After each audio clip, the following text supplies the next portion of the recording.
Week 5 Sunday, more points around the NFL. We got multiple shootouts. We had some upsets. We've got one 5-0 team now in the NFL and some big takeaways from the Week 5 schedule. Huge wins for the Ravens, the Texans, and a whole lot more coming up on today's Peacock and Williamson. NFL analyst Brian Peacock and former NFL scout Matt Williamson bring you expert NFL analysis every day in less than 30 minutes. Get an inside look at the NFL on the field and in the front office with elite breakdowns to next-level analysis and in-depth information only for the real NFL fans. This is Peacock and Williamson, and it starts now.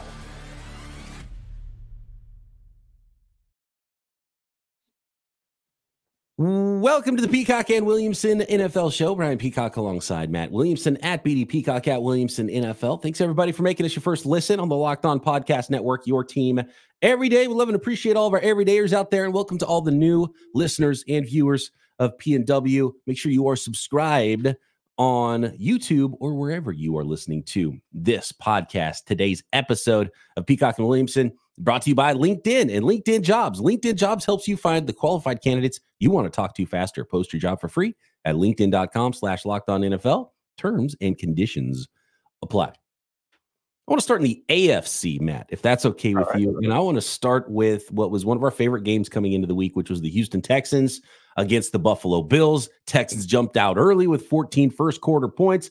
The Bills came back with 14 points late in the game, and it was in the end a field goal that was the difference for the Houston Texans, who defeat the Buffalo Bills 23-20, and the Bills now fall to 3-2 with the Texans a commanding lead, crowned them the champions of the AFC South already at a 4-1, and they have the biggest lead on anybody of any division in the NFL.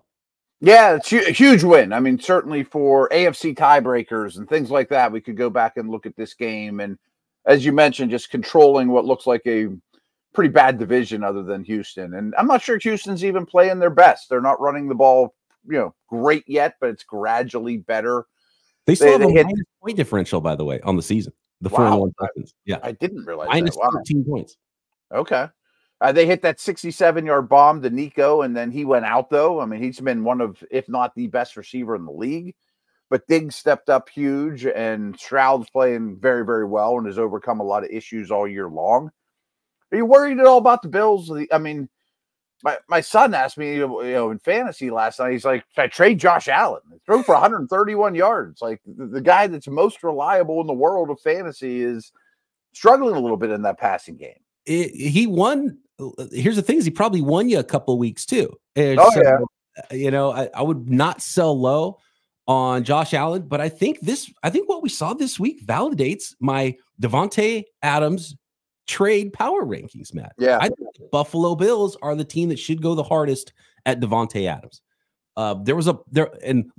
Leon Coleman, the second round wide receiver for the Buffalo Bills, rookie.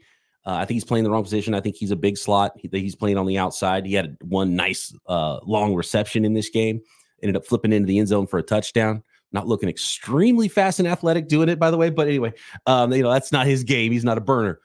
But there was another play where Josh Allen literally hit him in the side of the helmet with a football. Like, perfectly placed ball, hit him in the side of the helmet. He wasn't even looking at it.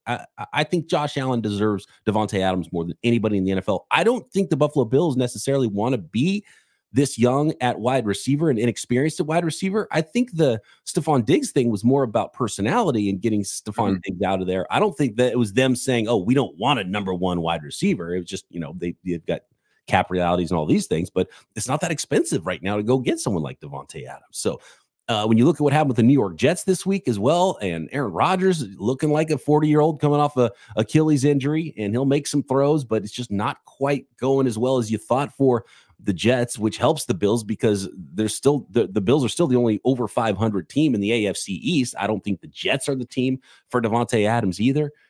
We can talk more about the Ravens and Steelers as potential landing spots there, but man, it's not like the Raiders are going to trade him to the Chiefs or the Chargers, I don't think. Right. Davante Adams to the Bills, man. I am strengthened in that idea that is the landing spot. And then guess what? You're going to want Josh Allen on your fantasy team. I mean, what a perfect game to talk about that in the Josh or the Stephon Diggs revenge game. You know, Nico's the one, he goes out, but we're fine. We got Diggs, we got Dell, you know, tight ends are okay. The depth is fine. And I'm sure Allen's looking over there like on 3rd and 6, looks to the opposite sideline like, man, playing with Diggs was a pain in the butt, but we would be converting right now left and right. A lot was made of the post-game hug, by the way, with I didn't know. Allen. It was a quick little hug, and then there's this. Someone captured a still shot of Stephon Diggs just kind of side-eyeing Josh Allen. It was just a funny picture, and I don't know if those guys are cool with each other or not or whatever, but obviously there's weirdness over there. Weirdness kind of follows Stephon Diggs, so that's not. But again, you're Josh Allen. You look over there, and it's like, man, I would like one of those guys on my team. Yeah, boy, Adams would be perfect. That is the best landing spot for him. I mentioned the Jets. The Jets, we'll stay in the AFC here for a minute. The New York Jets are a team that I don't know if they're good. I don't know if they're bad. I don't know if they're just a 500 team and they're just going to win a game and then lose a game. But they lost to the 5-0 Vikings. And now the Vikings didn't blow them out or anything like that. And the Jets made a valiant effort to come back a little bit in this game. But the Vikings improved to 5-0 on the season while the New York Jets fall to 2-3. And by the way, this wasn't Sam Darnold's best game of the year. In fact, it was his worst of the 5. Yeah, to say he struggled a little. He was under a lot of pressure. Jefferson made a lot of plays, and there was a ton of defensive pass interference stuff that don't show up in the box score, but it wasn't easy sledding at all. I think the Jets' defense is absolutely legit. Jets had a ton of penalties in this game. Not sure what to make of Rodgers. I felt very confident picking the Vikings in this game going in just because I thought Rodgers' old bones wouldn't like the travel and the hits that were going to ensue with the Vikings, and that proved true. But he does still throw the ball well, and maybe halfway through this game, I was looking at the Jets like, are they in Cleveland, Miami land in the AFC where they're not even going to be relevant for the playoffs? But I think they're better than that. I'm glad they fed Wilson a bunch. I think they are better than that, and I think we talked about how we should believe in the Vikings. They're a pretty good team, and they don't even have to play awesome, and they can still go win a game. After a lot of travel going to London, giving away one of their home games here. Rodgers threw the ball 54 times, though. 22 of those targets were to Garrett Wilson, who ended up with 13 catches for 101 yards and a touchdown, which is nice, but it's actually one of the lowest outputs ever for someone that was targeted. Empty calories.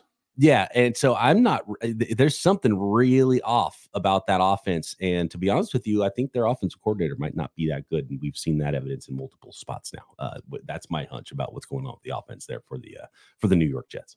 Tend to agree. And Breece Hall's pretty good. We use him a little more. I know Allen's kind of interesting, but is anybody good in fantasy this year? Chris that's not helping you out. Josh Allen's not helping you out. Cooper Kupp and Puka Nacua aren't helping you out, and the Breece Hall's not helping you out, and Bijan Robinson. So it just gets going. Nico just got hurt. Yeah, right. Quarterback. I fielded some rough teams this weekend with buys and injuries. I mean, my number one team.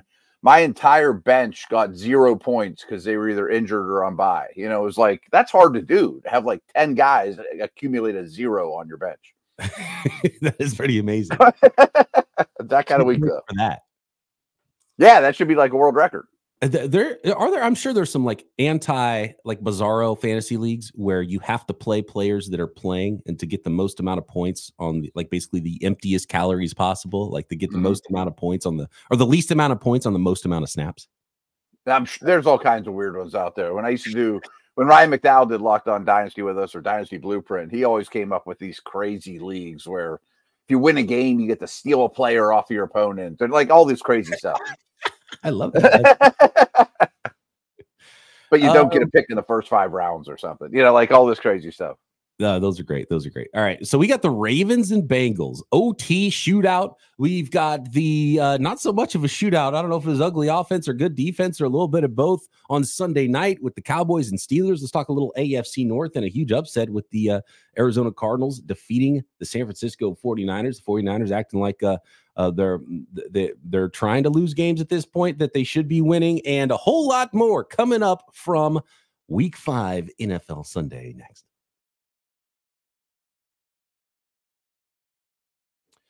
Today's episode of Peacock and Williamson brought to you by LinkedIn Jobs. LinkedIn Jobs is the place to go if you are hiring for your small business and you're trying to find quality professionals that are right for the role. And of course you are. And that's why you have to check out LinkedIn Jobs, because LinkedIn Jobs has the tools to help you find the right professionals for your team faster, and for free. LinkedIn isn't just a job board. LinkedIn helps you hire professionals you can't find anywhere else. We're talking about 1 billion with a B users at LinkedIn. And some of those folks aren't really actively searching for a job, but they might be open to the perfect role. In a given month, over 70% of LinkedIn users don't visit other leading job sites. So if you're not looking on LinkedIn, you're looking in the wrong place.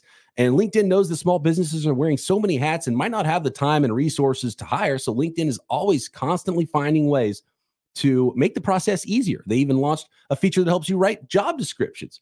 And 2.5 million small businesses use LinkedIn for hiring now. So post your job for free at linkedin.com/lockedonnfl. That's linkedin.com/lockedonnfl to post your job for free. Terms and conditions apply. The next segment of Peacock and Williamson is sponsored by BetterHelp Online Therapy. Halloween, by the way, my favorite holiday. Is it even a real holiday? I call it a holiday, and it's my favorite holiday of the year because it's the least amount of stress. Let's just have fun. You should see Halloween around here. My wife goes insane. I like you just like, what's your shirt? I don't know. Or what's your costume? I don't know. I spent $2 and like put some marker on my on a white t-shirt. That's my have a party, hang out. It's supposed to be low stress, right? And you go have fun, and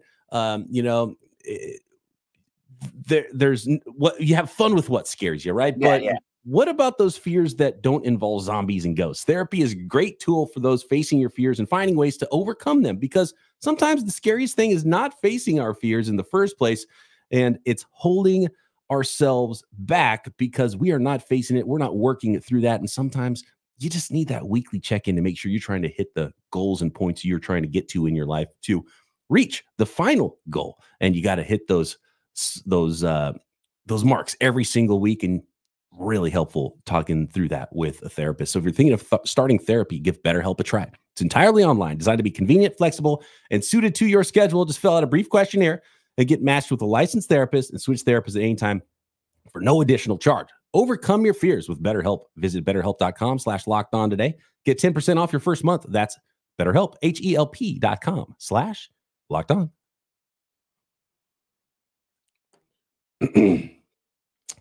All right, Matt. By the way, October, best month of the year? That's hilarious. My kids and I had this discussion about exactly 24 hours ago. And I don't know if I've ever had a discussion with anyone. And we all came to the conclusion the answer is yes. October 1, April 2. That's my power rankings for months of the year. Good one. January ranks high for me as well. I'm more of a cold weather guy. Although in San Francisco here, it's Indian summer in October. So it's some of our best weather. Crazy hot, though. It was 100 degrees at Levi's Stadium. Hottest game they've ever had at Levi's Stadium for the San Francisco 49ers Cardinals game. And it was so hot where I am. It's usually cool, 65 degrees. It was so hot this week. It's the hottest I've felt ever in the San Francisco Bay Area, where you got a little marine layer keeps it 65 degrees. It was getting 100 degrees, and people don't have AC over here because you open up the window to cool off. And so, a couple days a year it gets pretty hot, 85. You're like, oh, it's really hot. It's 100 degrees. Like, oh my God, we don't experience. So maybe a little too hot for our Indian summer here in the Bay Area. But I love the weather. Weather's changing. I love Halloween. October's a great time. You've got World Series, and you got football, college football, and so it's fantastic here. And I think teams are starting to warm up here this season. We've seen a lot more points, and we saw an overtime shootout with the Baltimore Ravens and the Cincinnati Bengals. 41-38. Baltimore improves to 3-2, and the Bengals, man, they're in a tough spot now at 1-4, Matt. They're in a real tough spot, but they played awful well, especially on defense, and just kind of made you look at, how many times are Lamar and Burrow going to square off in a division over their careers and playoffs? And, oh, by the way, there's the Mahomeses and Allens in the AFC. Like, these two were tremendous, to be honest with you. I mean, it was a quarterback fest. I think they accumulated 9 touchdown passes, and I'm not sure if the better team won on this particular day or not, but they held the ball last, and that's how it works. And now all of a sudden the Ravens are in a wonderful spot. Steelers are losing, Ravens are getting hot, and the Bengals are 1-4, and their schedule's not real hard ahead, but 1-4 is really hard to climb out of. It's nearly impossible to come back from. There's too many teams ahead of them that they're going to have to leapfrog. Joe Burrow, by the way, having a really efficient season, 5 touchdown passes in this game, 392 yards, 30 of 39, 10 for 193. It was almost 200 yards for Jamar Chase. Yeah. 2 touchdowns there. And so really it's pretty easy to look at that Bengals team and say, you know what? I think they got a problem on defense. Oh, I think their defense is a massive problem. I mean, they gave up 175 yards rushing and 348 through the air. And I counted on Baltimore gouging them on the ground, but didn't think Lamar would throw 4 touchdowns and 345. And it's really time to worry about that side of the ball. And to me, that's kind of an anchor on this Bengal team. Here's what's tough for the Bengals and Bengals fans, I'm sure right now. They're probably punching air because they look at a team like the Patriots and the Dolphins. And the Dolphins, by the way, beating the Patriots 15-10 Sunday. 2-3 Dolphins now, 1-4 Patriots. But and I don't really want to talk much about that game. No, we can skip. I think the Patriots are the worst team in the league right now, by the way. I do too after this week. That's kind of what I'm saying. Like the Bengals, you're like, we're 1-4. We have the same record as the Patriots. The Patriots are a garbage team. They're not that bad. 100%. Right. Like that offense is easily a top 10 unit, maybe top 5. And the defense is bad, but it's not the worst in the league, I wouldn't say. You know, I mean, I don't know. Part of this is because I'm a Steeler guy, but I've never had a ton of respect for Zach Taylor as a head coach because I just don't think it's an accident that when you got Burrow, you started winning. And I really don't understand year after year starting the season so slow and not playing your guys in the preseason and then doing it again the next year and then doing it again the next year. I mean, I think you're going to look back and be unhappy about that, you know? I think questions are growing about that very thing right now. And maybe even some seats warming up in Cincinnati right now. If the season maybe to go in that direction. And look, this is going to be a tough one. Like they're almost out of this thing as it is at 1-4 right now in the AFC. You mentioned the Steelers, and they lost to the Cowboys on Sunday night. Dak throwing multiple interceptions. Cowboys win 20-17, and we're able to put up 14 points in the fourth quarter. A late touchdown, a near 4-down stop. I mean, one of the best defensive plays of the year with Landon Roberts diving over the line and stuffing running back for the Cowboys. But they would finally get into the end zone and not enough time left for the Steelers to do anything about it and go try to get back down there and kick a field goal to tie it. So 2017 Cowboys at 3-2 beat the 3-2 Steelers. What are your takeaways here from the Steelers Cowboys Sunday night, Matt? Well, my first takeaway is I'm very sleepy because the rain delay, and then I do a podcast after, and I think I went to bed about 3 a.m. and wasn't the best day to have a quadruple header starting with the early games either for Williamson's Steeler life. But and they lost. If you watched all of it, and I watched it all. Yeah, for you it was only 9 a.m. start. I missed the first half of the first game because I just decided that I'm not going to get up at 6 a.m. and watch a London game today. But I'll see what happens in the second half. I'll find out what the score is. Catch up later. Yeah. But for me, 11 p.m. wasn't that bad for that game to end. For you, it's terrible when you got to do work after a game that's ending at 1 a.m. And so that was one of the first things I wanted to talk to you about. I was like, oh man, I know Williamson's hating life right now with this game. And mine's not going to be nearly as bad. Like after we hang up here, I'm going to go deal with people that were on the sidelines and, did the game, or my buddy that did the post game goes 2 hours after Tomlin's press conference. Then you leave the stadium. Like, I mean, it could have been a lot worse. I at least was home. Yeah, but you got to travel. Yeah, so that's right. At least it was a home game. If it was a road game, it'd be terrible. Everybody's miserable today. This is the second week in a row, including the Colts, who once again were not impressive, losing to the Jags, that I kind of previewed Steelers, Colts, Steelers, Cowboys, and thought, I'm not seeing many avenues to a Steeler loss. And maybe that's just me being blind with black and gold colored glasses on, but no Parsons, no Lawrence, couldn't stop the run. They don't run the ball at all, talking about Dallas. And Steelers are finding ways to lose, and their defense is getting the ball moved on them consistently. And I don't like where they're at right now, to be very honest with you. The lack of playmakers on offense is very apparent. And Fields is fine, but he's not the problem. A lot of O-line changes. I thought the D was going to be phenomenal. And Dallas really moved the ball at will. And so what's going on with George Pickens? Did he get benched? Because this is weird. and obviously he was mad after the game, and whatever, someone comes and yells in your face after the game's over. I don't even have a problem with them, wanting to slap somebody around in that moment. It's like, get out of my face. Good job. Go win. Go celebrate with your teammates. Don't like try to go, neener in my face after you won the game. Or whatever. But obviously George Kittle's, kind of an oddball character and got fewer snaps than guys like Calvin Austin and Van Jefferson, which is not the way you draw it up for the Steelers offense. No, and here's exactly what happened. And I don't know if this is a weird Arthur Smith personnel usage as he did in Atlanta, or is Pickens in the doghouse. But when there were 2 wide receivers on the field, Pickens only saw 1 of those snaps. So when there were 3, he came out. Calvin Austin and Van Jefferson, like, those guys are easy to play against. And if it's disciplinary, that's dumb. Then why even let them play at all? That's just begging to lose. Like the Patriots, where they didn't start Ramondre Stevenson, but he's right. Like their main guy. Send a message without hurting your football team too.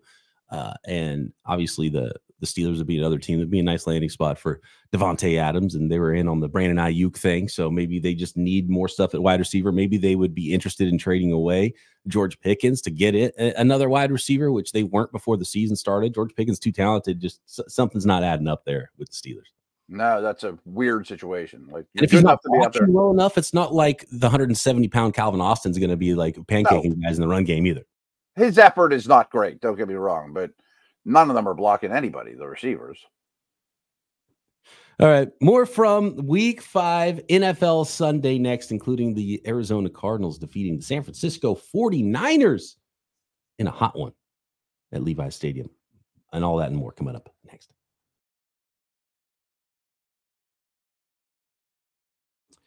Today's episode is sponsored by FanDuel, America's #1 sports book, and NFL fans right now can get started on FanDuel with $200 extra in bonus bets. Talking about a big return for you when you get started at FanDuel right now, and all you got to do is place your first $5 bet. You'll get started with $200 in bonus bets guaranteed when you place your first $5 bet. You don't even have to win that first $5 bet at FanDuel.com. So download the app or go to FanDuel.com. And by the way, speaking of FanDuel.com, when you get a hunch in the middle of a game and you want to check out the latest stats, view live play-by-play, and so much more, it's all on the same page, the very same page where you're placing your bets at FanDuel.com. So check out the website at FanDuel.com and sign up, download the app to get America's #1 sports book. That is FanDuel.com.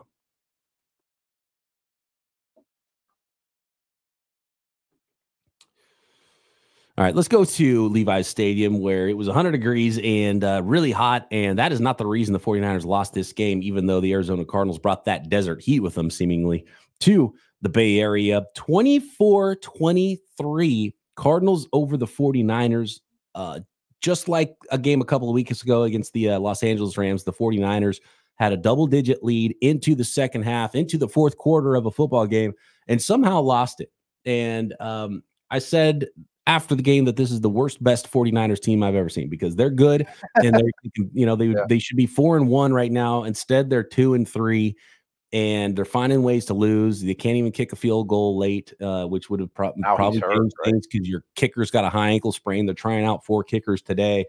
Just a disjointed football team where they look awesome at one moment and then they can't do anything the next moment. And to be honest with you, I don't really know why. This was Brock Purdy's worst game of the year, by the way. I mean, he had been pretty awesome leading up to this point.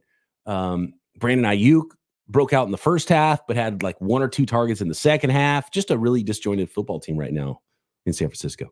I was hoping you could tell me why, and you just said I can't really tell you why. And sometimes that happens, small sample size. And I think both of us have a lot of respect for the Cardinals offense, and I thought it came on strong. And you probably didn't, but I got a kick out of Kyler high stepping basically from midfield on his first carry. Like, I'm gone. There's no chance anyone's catching me. No safeties, linebackers were going to catch Kyler on that. To be pointing, to be raising up your hand and high stepping at the 40-yard line for a quarterback is a weird one you don't see. That was a huge bust for the 49ers defense on that play. But they tightened up until the very end of the game. And so I think they have a new defensive coordinator. And I think they need to tighten some things up there with how they play things. And Nick Bosa talked about that a little bit after the game. But offensively, against the Cardinals defense, you get blanked in the second half. That's not a good sign either. That's what I was going to say is, where'd the offense go? one positive, at least Ayuk looks like he's. It's kind of funny. A couple of these dudes like Jamar Chase and Ayuk that were sitting out or contract guys. All of a sudden, oh, they're good again. I'm like, okay, good. Glad we paid them. Third down, red zone. It's a lot of those types of things with the 49ers. You miss a field goal a couple of weeks ago when you lose. You let a team hang around. They get confidence late. You lose your kicker, so you can't kick a field goal in this game. So you got to go for it on fourth down. You don't get it where you would have made it, so they had to score a touchdown instead of a field goal late. So there's just a lot of things that are adding up for a 49ers team that's really not playing at midseason form. And they fall to 2-3. The Cardinals are now 2-3 as well. 2 of 20 teams right now that are either 3-2 or 2-3 in the NFL. Just like the league wants it. Didn't the Niners go for a 4th and 23 on this game in this one? Because they couldn't kick. They couldn't kick a field goal, right? Yeah, they didn't. Wasn't worth it, right? Their punter to kick from where he made one in the game, but they couldn't trust him with a long field goal attempt, so they were going for it. And then there was like a penalty to push it back even further, and it was just yeah, yikes. And then they allowed Kyler Murray to convert his own fourth down later in the game too, which so there's just a lot of things that the 49ers that are happening with the 49ers that are they're adding up to losses that should be wins, I think, for them. And in games where you're like, oh, this is in hand, they're about to boat race this team, and they let them back in the second half and not only keep it close, but actually lose those games. And those are division games, and so those are tough. And now they got a short week at the Seattle Seahawks next. I think they're. We just talked about the Bengals, who we also thought was a good team, but the record doesn't reflect it. Niners are in a lot better shape though than they are. Not even just because of win-loss stuff. I mean, it's like they'll probably figure this thing out and get a little healthier. They've won time of possession in all 5 games, and they're 2-3. That's a rarity. It's just they're a weird team right now. Who's a weird team in a good way is the Washington Commanders, who keep rolling 4-1 now, 34-13 win over the Cleveland Browns. And this one wasn't really even Jaden Daniels going off with the passing game and airing it out. And he was 14 of 25 for 238 yards and a touchdown this game, but he did have 82 yards on the ground. So leaning towards the legs was Jaden Daniels in this game. He's got a nice little rapport with Terry McLaurin, who had another 100-yard game here. And the Commanders are just playing like a good football team right now. And probably the defense playing a lot better than a lot of us expected. Me too. And that's what I was going to say. There's a couple of these games, Jags, Colts, is it just bad defense? Because, but in this case, I mean, is the Browns legitimately one of the worst 3 or 4 offenses in the league? Yeah, was it bad offense and good enough defense? Right. That's probably what the combination was for the Commanders against the Browns offense in this one. And 100%. Deshaun Watson, if it wasn't for his contract, would not obviously be a starting quarterback in the NFL right now, the way he's played. Their offense is a really hard watch, and I do think it's amongst the absolute worst in the league.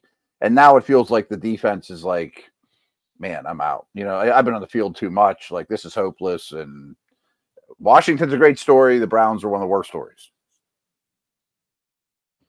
How about a blocked field goal return touchdown for a New York Giants win 29-20 over the Seattle Seahawks Sunday? That was one of the big highlights of the day. And the New York Giants become one of those teams at 2-3. And the Seahawks become one of those 20 teams at 3-2 as well. So parity reigns in the NFL. None more obvious than I think in that Giants Seahawks and the Cards 49ers games.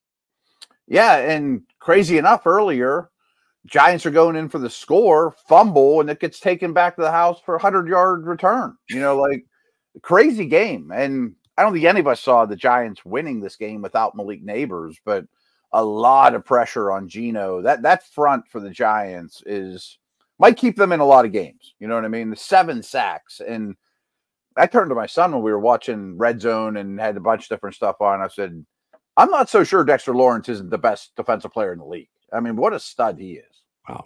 Yeah, that can definitely keep you in some games. And I didn't think the Giants were going to be in games, especially this game this year on the road at the Seattle Seahawks. So, again, short turnaround for the Seahawks at home Thursday night to try to lick their wounds and take on a division rival 49ers. And by the way, that's for the top spot in the West. If the Niners win that game, there'll be a 3-3 tie between those two teams atop the NFC West.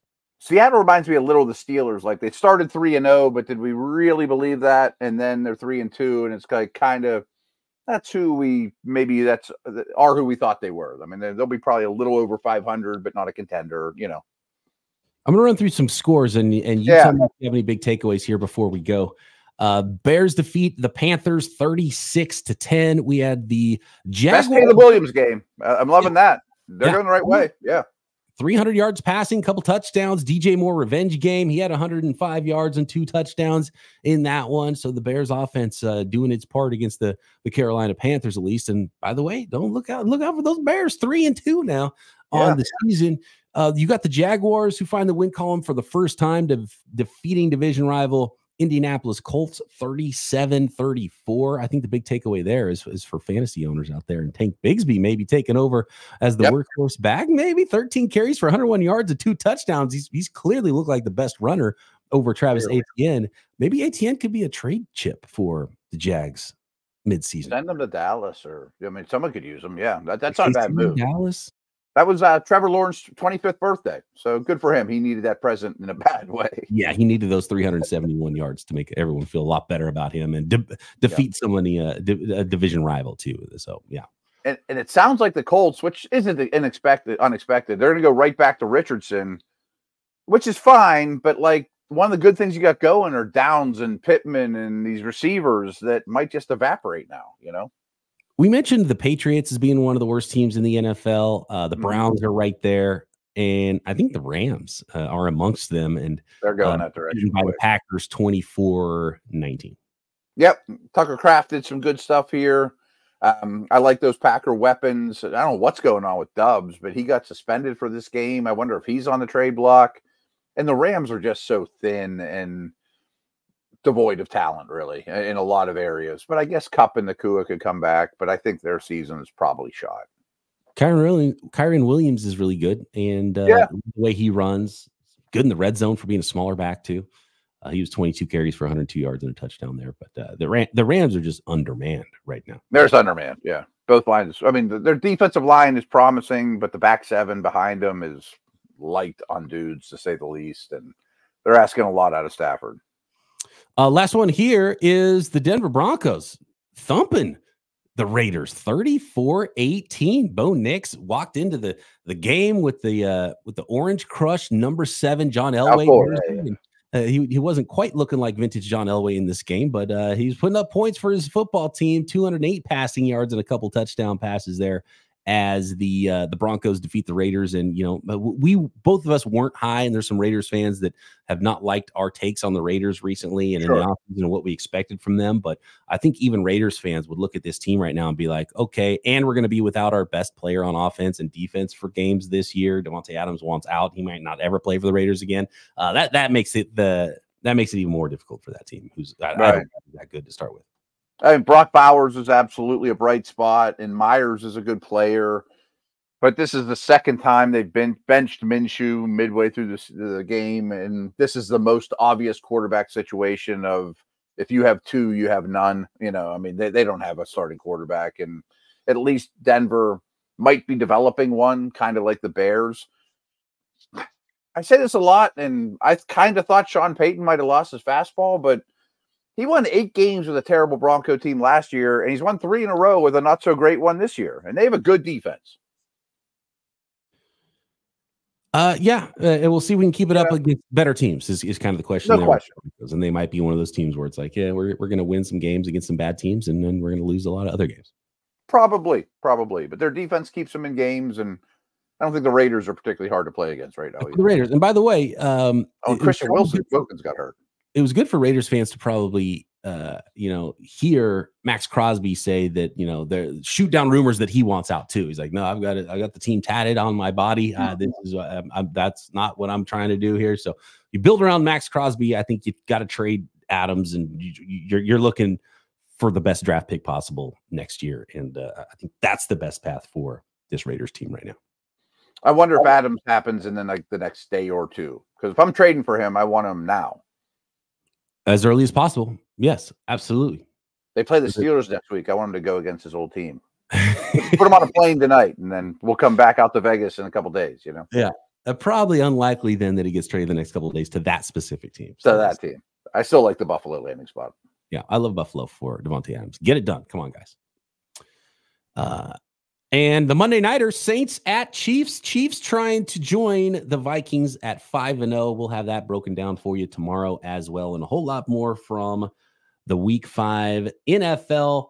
Matt and I back tomorrow. Thanks for making us your first listen. For your second listen, check out any one of the 200 podcasts here on the network. Locked On Dynasty, Locked On NFL, and of course, your team is covered daily right here on the Locked On Podcast Network. Matt and I back tomorrow. Peacock and Williamson.